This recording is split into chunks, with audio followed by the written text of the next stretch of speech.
Hi everyone, কেমন আছো সবাই? আকাশটা কতটা সুন্দর লাগছে না? সুন্দর তো লাগতেই হবে।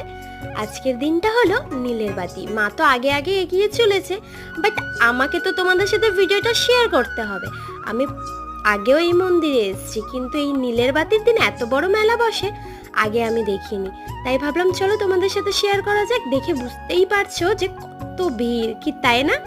এই মন্দিরটা ভীষণ জাগ্রত, আর এই মন্দিরটাতে অনেক দূর দূর থেকে মানুষ আসে মানত চোকাতে। আজকের দিনে মন্দিরটা কত সুন্দর করে সাজিয়েছে, কি তাই না? আমার তো ভীষণ ভালো লাগছে। আর তাই মা আর আমিও চলে এসেছি আজকের দিনে পুজো দিতে। তো এখানে দেখতেই পাচ্ছ মা আর আমি চলে এসেছি ফাইনালি মন্দিরে। বাট ভিতরে যাওয়ার জন্য এখানে লাইন দিতে হচ্ছিল। এতটা ভিড়, লাইন তো দিতেই হবে। কিন্তু মন্দিরের ভিতরে ঢুকেও আমাদের সাথে এমনটা হবে সত্যি ভাবতে পারিনি। আমরা ফাইনালি পুজো দিতে পারলাম নাকি পারলাম না, তার জন্য নেক্সট ভিডিও খুব জলদি আছে। Bye, thanks for watching.